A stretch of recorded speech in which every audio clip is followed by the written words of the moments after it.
Hidup sederhana di sebuah desa kecil di pinggir kota Bandung, Raffi dan ayahnya menjalani keseharian mereka dengan penuh perjuangan. Ayah Raffi, Pak Soleh, bekerja serabutan untuk mencukupi kebutuhan sehari-hari. Meskipun hidup dalam keterbatasan, ayahnya selalu menekankan pentingnya kejujuran, ketekunan, dan kerja keras. Suatu sore, saat Raffi sedang belajar di kamarnya yang sempit, ayahnya mengetuk pintu. "Raffi," panggil Pak Soleh lembut, "ayah dengar ITB membuka pendaftaran untuk teknik pertambangan, ya?" Raffi mengangguk, matanya berbinar penuh harapan. Iya. Ini kesempatan emas buat Raffi." Ayahnya tersenyum. "Kalau begitu, kita usahakan. Kamu tahu, jurusan ini adalah peluang untuk kita semua. Tapi, kita perlu biaya untuk transportasi dan segala persiapannya." Raffi menunduk. Dia tahu apa yang akan dikorbankan oleh ayahnya, tapi ia tidak mau menjadi beban. "Ayah," katanya pelan, "Raffi bisa cari kerja sampingan dulu." Namun, Pak Soleh menggeleng. "Nak, ayah ingin kamu fokus. Ayah sudah putuskan akan menjual motor kita." Raffi terkejut. Motor itu satu-satunya barang berharga mereka. Tapi, ya, itu motor satu-satunya. Nanti ayah gimana kalau harus ke pasar atau ke kebun? "Jangan khawatir, Nak. Ayah yakin, Allah akan mengganti yang lebih baik. Bahkan ayah ingin hasilnya disedekahkan. Semoga ini menjadi amal jariah, dan kamu diberi jalan masuk ITB," jawab Pak Soleh dengan tegas, meski matanya terlihat berkaca-kaca. Beberapa minggu kemudian, Raffi berangkat untuk mengikuti tes di ITB dengan semangat yang membara. Ia berjuang keras, mempersiapkan diri sebaik mungkin. Namun, ketika hasil pengumuman tiba, ia hanya bisa tertegun menatap layar. "Gagal, ya," bisiknya dengan suara parau, menunjukkan layar ponselnya kepada sang ayah. Pak Soleh hanya menepuk pundaknya lembut. "Jangan kecewa, Nak. Mungkin ini bukan jalannya. Allah punya rencana yang lebih baik untukmu." Meskipun kecewa, Raffi bangkit kembali, bertekad untuk tidak menyerah. Ia memutuskan pergi ke Surabaya, meninggalkan desa dan berjanji pada ayahnya untuk mencari pekerjaan apa saja. Berbulan-bulan Raffi berusaha mencari pekerjaan. Setelah berbagai usaha dan doa, ia berhasil mendapatkan pekerjaan sebagai sopir pribadi di perusahaan pengolahan logam milik Pak Hasan, seorang pengusaha logam ternama di Surabaya. Tugasnya bukan hanya mengantar Pak Hasan, tapi juga membantu mengurusi keperluan-keperluan kecil lainnya. Pak Hasan sering memperhatikan dedikasi Raffi yang luar biasa, dan pada suatu hari, ia memanggil Raffi ke kantornya. "Raffi, sudah berapa lama kamu kerja di sini?" tanya Pak Hasan sambil memandang pemuda itu. "6 tahun, Pak," jawab Raffi dengan sopan. Pak Hasan mengangguk. "Kamu tahu, Raffi, selama 6 tahun ini, kamu sudah membuktikan kejujuran dan ketekunanmu. Jarang ada orang sepertimu." Raffi hanya tersenyum malu.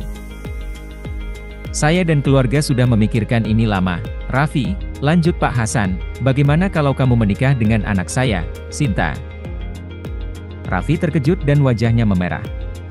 "Pak Hasan, saya hanya seorang sopir. Bagaimana mungkin?" Namun, Pak Hasan tersenyum.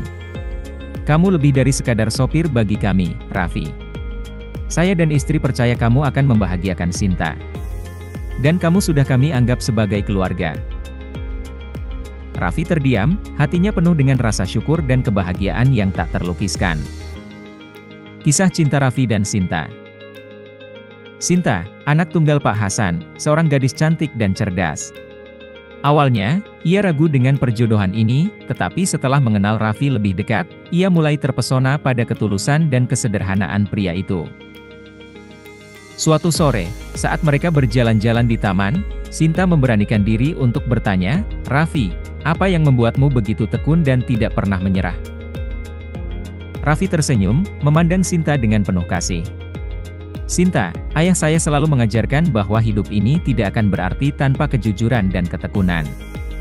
Saya ingin membanggakan beliau." Sinta menggenggam tangan Raffi. "Aku bersyukur, Raffi, kamu ada di hidupku sekarang.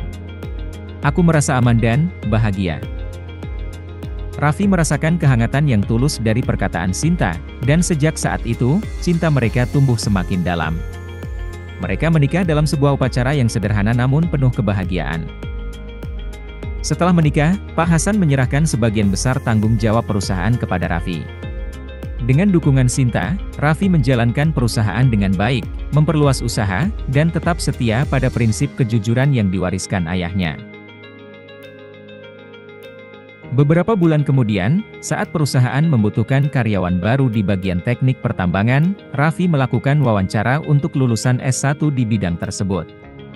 Saat itu, seorang kandidat yang datang menghadap adalah Aditya, teman lama Raffi yang juga pernah mengikuti tes di ITB bersamanya. Mereka terkejut ketika saling bertatap muka. "Aditya?" tanya Raffi, tersenyum lebar. "Raffi? Astaga, kamu sekarang pimpinannya?" Aditya tampak kaget namun kagum. Raffi mengangguk. "Ya, beginilah perjalanan hidup. Alhamdulillah, Allah menuntun saya ke sini." Setelah wawancara, mereka duduk dan mengenang masa-masa ketika mereka berjuang bersama. Aditya pun sangat kagum dengan kerja keras Raffi yang berhasil membawa hidupnya dari nol hingga ke puncak.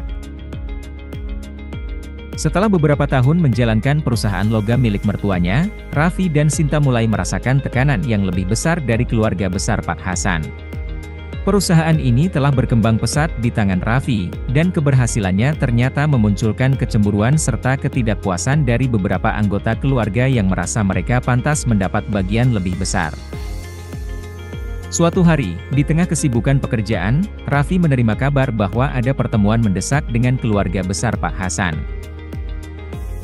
"Raffi, aku khawatir," kata Sinta sambil menggenggam tangan suaminya. "Aku tahu beberapa dari mereka merasa tidak senang ayah menyerahkan perusahaan kepadamu." Raffi tersenyum lembut, mencoba menenangkan istrinya. "Sinta, jangan khawatir.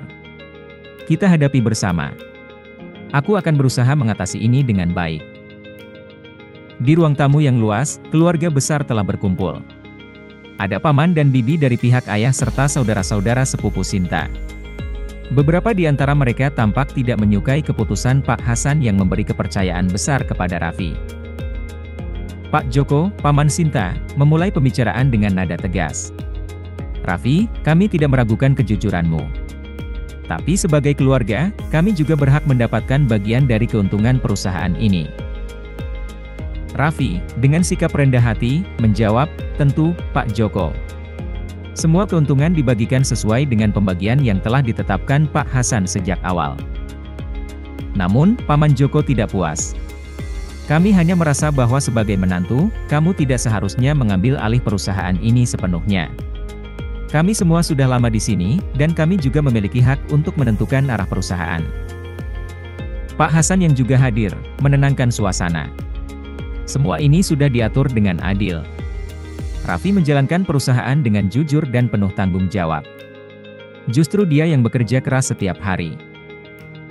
Namun, konflik ini tidak berhenti di situ. Ketidakpuasan keluarga besar membawa gesekan yang mulai memengaruhi hubungan mereka dalam perusahaan. Beberapa anggota keluarga bahkan mulai menghasut karyawan untuk menggoyahkan kepercayaan terhadap kepemimpinan Raffi. Di saat yang bersamaan, perusahaan menghadapi tantangan besar lainnya. Sebuah perusahaan pengolahan logam baru yang didirikan oleh pesaing lama Pak Hasan mulai berkembang pesat, merebut pelanggan-pelanggan lama dan menawarkan harga yang lebih kompetitif. Kondisi ini membuat banyak pelanggan loyal berpikir ulang untuk tetap bekerja sama dengan perusahaan Pak Hasan. Suatu hari, Sinta melihat suaminya yang tampak lelah dan lesu di ruang kerja. Raffi berusaha menyembunyikan kekhawatirannya, tetapi Sinta bisa melihat ada sesuatu yang membuatnya tertekan. "Ada masalah, Raffi?" tanya Sinta lembut. Raffi menghela napas. "Perusahaan sedang kehilangan beberapa pelanggan besar, Sinta. Pesaing baru itu sangat agresif. Mereka bahkan menawari beberapa karyawan kita gaji yang lebih tinggi agar pindah." Sinta duduk di samping suaminya, berusaha memberikan dukungan. "Raffi, kamu sudah melakukan yang terbaik. Jangan biarkan mereka menjatuhkanmu. Aku yakin kita bisa mencari jalan keluar." Raffi menggenggam tangan Sinta. "Aku tidak ingin mengecewakan Pak Hasan.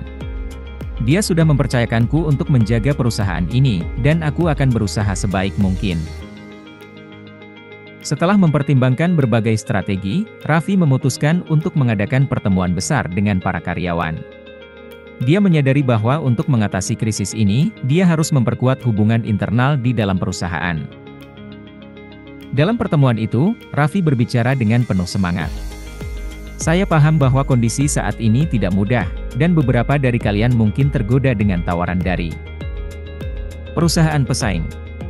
Tapi saya di sini, bersama kalian, untuk berjuang mempertahankan perusahaan ini yang sudah menjadi keluarga kita bersama. Beberapa karyawan tampak terharu, menyadari bahwa Raffi benar-benar peduli pada kesejahteraan mereka. Perlahan, kepercayaan mereka terhadap Raffi kembali pulih, dan suasana kerja menjadi lebih kondusif.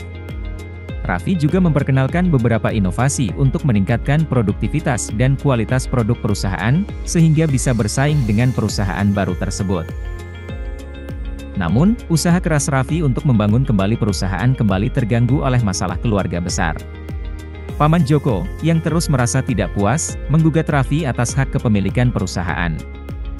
Gugatan ini menyebabkan ketegangan yang semakin parah antara keluarga dan membuat Raffi terjebak dalam permasalahan yang rumit.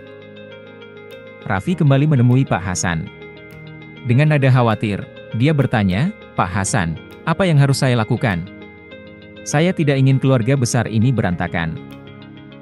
Pak Hasan menghela napas dalam-dalam. "Raffi, kamu adalah bagian dari keluarga ini. Saya tahu ini tidak mudah, tapi kita harus tetap berpegang pada prinsip dan aturan. Saya akan mendukungmu sepenuhnya, dan bersama-sama kita hadapi masalah ini." Kata-kata Pak Hasan memberi semangat baru bagi Raffi. Dengan dukungan mertuanya, Raffi mengupayakan mediasi dengan keluarga besar. Ia menawarkan transparansi penuh dalam pembagian keuntungan dan mempertimbangkan skema investasi baru bagi mereka yang ingin terlibat lebih aktif dalam pengembangan perusahaan. Di tengah segala konflik dan tantangan, Raffi menemukan satu hal yang selalu membuatnya kuat, Sinta. Setiap kali ia pulang, Sinta menyambutnya dengan senyuman lembut dan kata-kata yang penuh dukungan. Cinta dan kebersamaan mereka menjadi pelipur lara Raffi dalam menghadapi semua kesulitan. Suatu malam, Raffi duduk bersama Sinta di balkon rumah mereka. Ia menatap langit malam yang berbintang, mencoba merenungi semua perjuangannya. "Sinta, aku takut mengecewakan keluargamu," bisik Raffi. Sinta menatapnya dengan penuh kasih. "Raffi, bagiku dan ayah, kamu sudah melakukan lebih dari cukup. Kamu bukan hanya suami yang baik, tapi juga pemimpin yang tulus. Kita akan melewati ini bersama."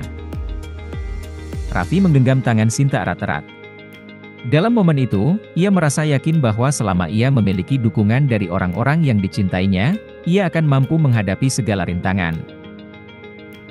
Setelah melewati berbagai cobaan, perusahaan berhasil bangkit kembali dengan strategi-strategi baru yang Raffi terapkan. Persaingan dengan perusahaan lain berangsur-angsur reda. Dan keluarga besar pun mulai memahami keikhlasan dan niat baik Raffi dalam menjaga perusahaan. Paman Joko akhirnya menyadari bahwa Raffi telah bekerja keras tanpa pamrih untuk kesejahteraan perusahaan dan keluarga besar. Ia pun meminta maaf atas segala permasalahan yang sempat terjadi dan mendukung Raffi sebagai pemimpin perusahaan. Dengan hati yang lapang, Raffi menerima permintaan maaf Paman Joko dan berharap hubungan keluarga mereka akan kembali harmonis. Berkat ketekunan, kejujuran, dan dukungan dari Sinta, Raffi berhasil menghadapi berbagai ujian hidup yang datang silih berganti. Perjalanan panjang itu menjadi saksi bahwa di balik langit Surabaya yang sering kelabu, masih ada bintang yang bersinar, menjadi harapan bagi mereka yang tidak pernah menyerah.